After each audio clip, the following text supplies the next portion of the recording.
क्या आपका घर भी मेरी तरह छोटा है और अक्सर आपको समझ में नहीं आता कि आप चीज़ों को समेट के घर को ऑर्गेनाइज़ किस तरह से रखें? तो आज की वीडियो में मैं आपके साथ कुछ ऐसी आदतें, कुछ ऐसी बातें शेयर करूँगी, क्योंकि पहले मुझे भी यही लगता था कि अगर आपके पास सिर्फ एक ही कमरा हो ना, तो घर को साफ रखना तकरीबन नामुमकिन है। लेकिन भई, चीज़ें नामुमकिन कभी भी नहीं होती हैं। हर चीज़ को करने का ना कोई तरीका तो मौजूद होता ही है। अस्सलामुअलैकुम माय यूट्यूब फैमिली, उम्मीद है जी आप सब ठीक-ठाक होंगे। अल्हम्दुलिल्लाह मैं भी बिल्कुल ठीक हूँ। ये आप ज़रा चेक करें, सुबह-सुबह इतनी कोई प्यारी हवा चल रही थी ना, और मुल्तान में ना बीच में 2 से 3 दिन आंधियाँ चलती रही हैं। बारिश तो ख़ैर नहीं आई, लेकिन मौसम काफ़ी बेहतर हो गया था। आप लोग बताइएगा कि आपके शहर में, आप जहाँ पर रहती हैं, वहाँ पर मौसम किस तरह का है? और सुबह-सुबह मेरे ये जो मोतिया के फूल हैं, इतने प्यारे कोई लग रहे थे ना।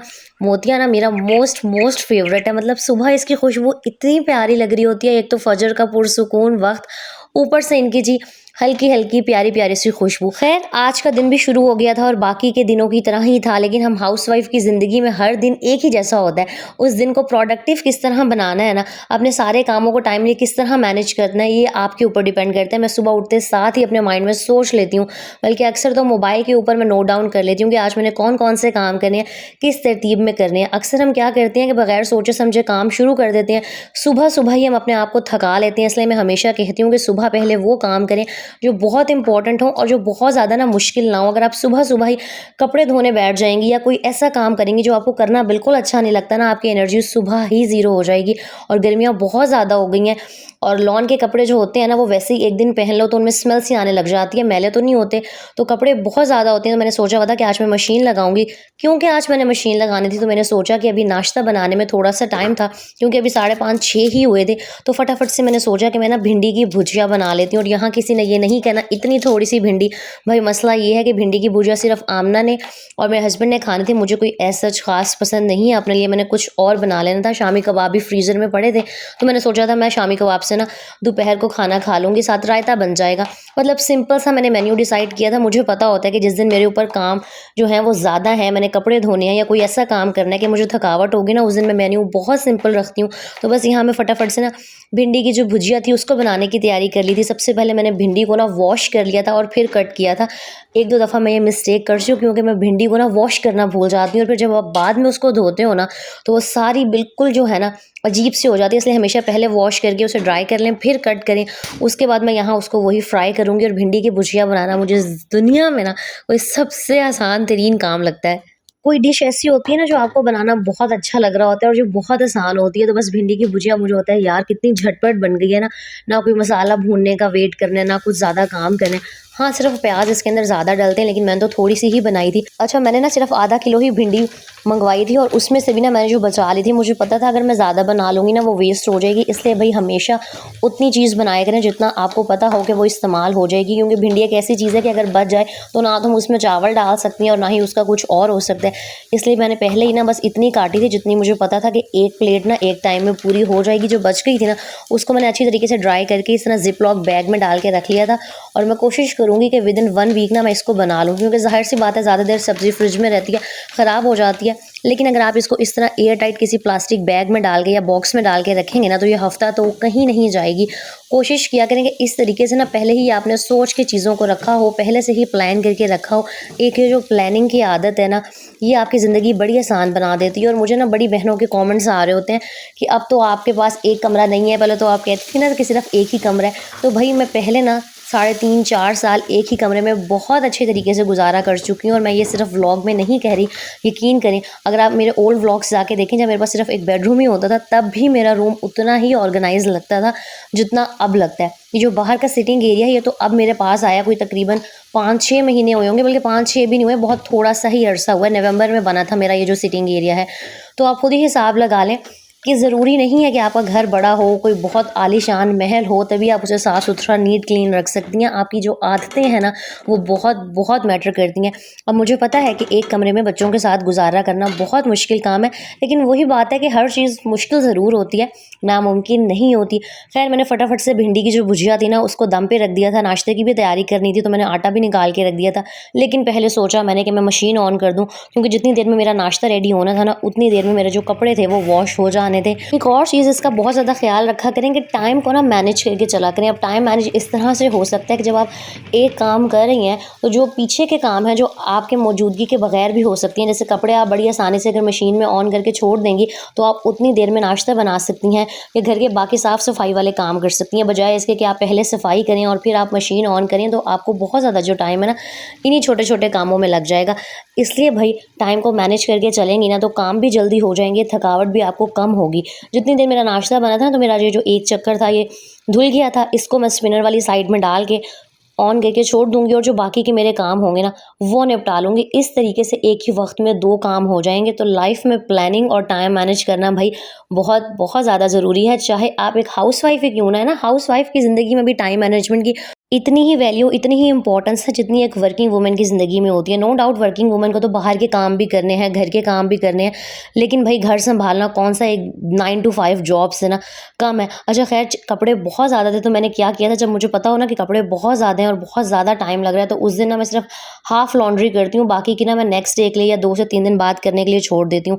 आज मैंने सिर्फ वही कपड़े धोए थे जो मुझे पता था कि डेली रूटीन में ना चाहिए होंगे। उसके बाद जितनी देर मेरे कपड़े जो थे रिंस हो रहे थे और स्पिनर होने थे तो उसमें कोई 10-15 मिनट लग जाने थे। तो मैंने सोचा मैं 10-15 मिनट में ना जो सारा रूम है उसको ऑर्गेनाइज कर लेती हूँ, डस्टिंग कर लेती हूँ।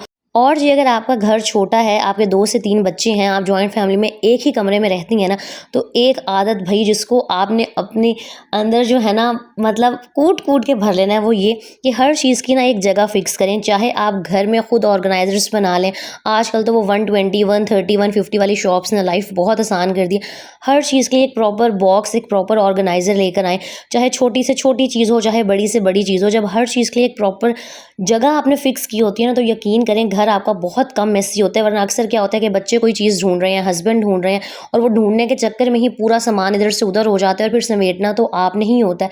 इसलिए भाई हर चीज़ के लिए सबसे ज़्यादा मसला होता है कपड़े समेटने का। तो कपड़े समेटने के लिए भी आजकल बड़े अच्छे रीज़नेबल प्राइस में बैग्स मिल जाते हैं जिनको आप अपने बेड के नीचे या अगर आपके पास सोफ़ा कम बेड है तो उसके अंदर रख सकती हैं। खैर मैंने सारा जो कमरा था ना उसको साफ़ सुथरा किया और सबसे पहले मैं ये जो बाहर वाला एरिया था ना इधर झाड़ू लगा के मोप लगा देती हूँ। और भाई इस मोप की वजह से ना मेरी जो क्लीनिंग है वो बड़ी आसान हो जाती है। और सबसे अच्छी मुझे इसकी बात ये लगती है कि बेड के नीचे, कूलर के नीचे, सोफ़ों के नीचे आप बड़ी आसानी से ना डेली सफाई कर सकती हैं। और जब सफाई डेली बेसिस पर साथ साथ होती रहे ना तो घर गंदा होता ही नहीं है।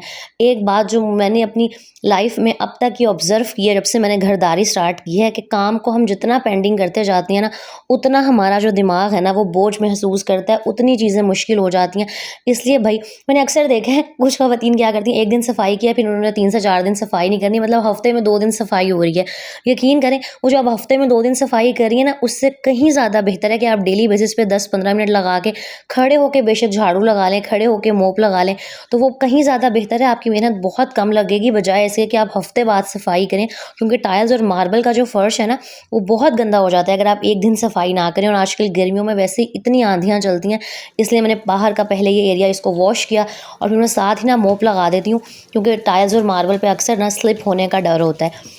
अगली आदत जो आपके घर को, आपकी चीज़ों को साफ़ सुथरा रखेगी वो ये कि आप कोई भी इलेक्ट्रिक अप्लायंस यूज़ कर रही हैं, कोई भी चीज़ यूज़ कर रही हैं, मशीनरी हो गई, चाहे वो किचन की है, आपने वॉशरूम में वॉशिंग मशीन वगैरह रखी हुई है, हर चीज़ को इस्तेमाल करने के बाद ना अपनी आदत बनाएं कि जहाँ इतनी मेहनत आपने काम करने में की है ना 5 से 7 मिनट मज़ीद निकाल के उस चीज़ को अच्छे तरीके से साफ़ करके फिर वापस रखें।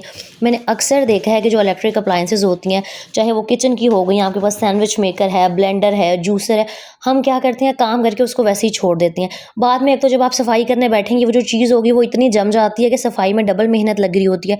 दूसरा आप मशीनरी का ख्याल नहीं रखेंगे, क्या होगा, वो बहुत जल्दी ख़राब होना स्टार्ट हो जाएगी। इसलिए भाई इतनी महंगी चीज़ें आती हैं, चाहे आपके पेरेंट्स ने जहेज़ में दी हैं या आपने खुद ख़रीदी हैं, तो इन छोटी छोटी आदतों को ज़रूर अपनी रूटीन का हिस्सा बनाएं। अगर आपके घर हेल्पर आती है तो उससे ये काम कराएं। और अगर हेल्पर से आप नहीं करवाना चाहती, वैसे तो मशवरा यही दूंगी बिजली की चीज़ों में हेल्पर्स को ना घुसने दें। उन्होंने कोई ना कोई चीज़ जो है ना जला देनी होती है, ख़राब कर देनी होती है, क्योंकि उनका क्या ही जाएगा ना, पैसे तो आपके लगे हुए होते हैं।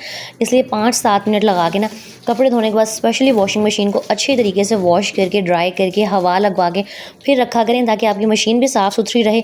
और अक्सर ना हम वो गीली गीली मशीन, पानी होता है उसके अंदर, उसको ऐसे ही रख देते हैं और फिर उसके अंदर ना एक अजीब सी बुरी सी स्मेल आ रही होती है। तो अच्छे तरीके से ना इसको खुला छोड़ दिया करें। जब ये प्रॉपर ड्राई हो जाए फिर आप वॉशिंग मशीन को ढक के रखें। अच्छा, ये मेरा ना स्टोर भी है और ये ना यहाँ पर मैं मशीन भी लगा लेती हूँ, तो इस वजह से फिर भी यहाँ मट्टी कम ही आती है, लेकिन फिर भी मैं वॉशिंग मशीन को हमेशा क्लीन करके ना ढक के ही रखती हूँ। खैर जी, मेरे सारे कपड़े धोने वाले काम हो गए थे, सफाई भी हो गई थी, मैं आ गई थी जी किचन में। और ये ना मेरी बर्तनों वाली टोकरी है, इस पर मेरी नज़र पड़ी। इसको कोई मैंने 3 से 4 दिन हो गए थे वॉश नहीं किया था, और वही बात है, जिस चीज़ को आप इग्नोर करना स्टार्ट करोगे ना वो गंदी हो जाएगी।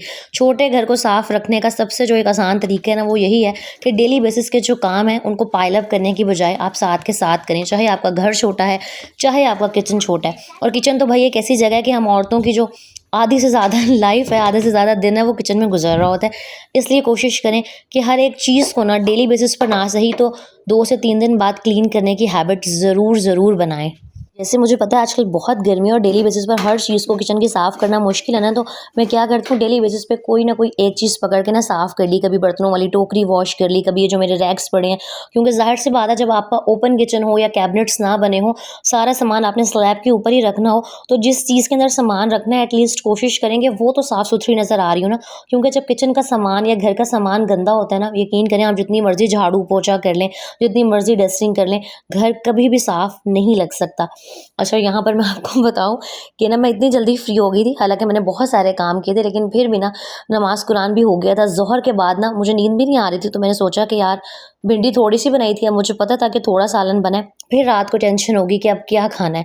और वैसे तो मेरे हस्बैंड अल्हम्दुलिल्लाह बहुत सपोर्टिव हैं, अब तक आप लोगों ने देख भी लिया होगा, लेकिन मेरी फिर भी कोशिश होती है कि बाहर से ना जो चीज़ है वो कम से कम ही आए। तो मैंने कहा नींद तो आने दी, चलो यार ये जो दोपहर का वक़्त है ना, आजकल इतनी लंबी दोपहरें हुई हुई हैं, इस टाइम को मैं यूटिलाइज़ करती हूँ, रात के लिए ना कोई हल्का-फुल्का सा कुछ चीज़ बना के रख देती हूँ, क्योंकि ज़ाहिर-सी बात है कपड़े वॉश किए थे, थकावट मुझे भी हुई थी, इंसान है, थक जाता है। तो मैंने फटाफट से ना यहाँ पर दाल कुकर में चढ़ा दी थी। और आप सबको पता है कि मैं एलपीजी यूज़ करती हूँ, और आजकल एलपीजी इतनी महंगी हो गई है ना कि मतलब 550-600 रुपये किलो हुई हुई है, तो इंसान क्या करे।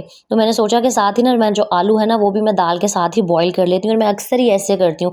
अच्छे तरीके से आलू मैंने वॉश कर लिए थे, बिल्कुल मट्टी कुछ भी नहीं इनके अंदर होना चाहिए, बीच में से कट कर लिया था, और दाल के साथ ही ना मैंने आलू भी थे बॉईल करने के लिए रख दिए थे। अब विदिन 4 टू 5 मिनट्स दाल भी मेरी रेडी हो जाएगी, और जो मेरे आलू हैं ना वो भी बॉयल हो जाएंगे, और एलपीजी का जो थोड़ा सा खर्चा है ना वो भी कम हो जाएगा। तो बस जी इस तरीके से ना थोड़ा मिक्स एंड मैच करके मैनेज करके आप अपने पैसे भी बचा सकती हैं, अपने टाइम की भी बचत कर सकती हैं, और बहुत बहुत अच्छे तरीके से घर भी चला सकती हैं।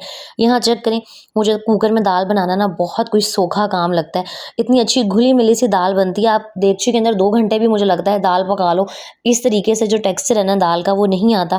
खैर मुझे कोई इतना एक्सपीरियंस भी नहीं है, क्योंकि मैंने कभी दाल ना देगची के अंदर बना के ट्राई भी नहीं की। एक दफ़ा की थी तो बहुत टाइम लग रहा था, और मुझसे ना गर्मी में इतनी देर किचन में नहीं खड़ा हुआ जाता। तो बस जी ये कुछ छोटी-छोटी सी बातें हैं, और बहुत ही बेसिक सी बातें हैं, हमें पता होती हैं, शायद बस हम फॉलो नहीं कर रहे होते। अगर इन छोटी-छोटी बातों का आप ख्याल रखेंगी ना, तो चाहे आपका घर 1 कमरे का है या 2 से 3 कमरों का है, वो हमेशा साफ़-सुथरा रहेगा। और ज़रूरी नहीं है कि बड़ा घर ही साफ़ रहे, छोटे घर को भी साफ़ रखा जा सकता है। वीडियो अच्छी लगी हो तो लाइक, कमेंट एंड शेयर कर दीजिएगा। अपना बहुत सारा ख्याल रखिएगा। नेक्स्ट व्लॉग में मिलेंगे। अल्लाह हाफ़िज़।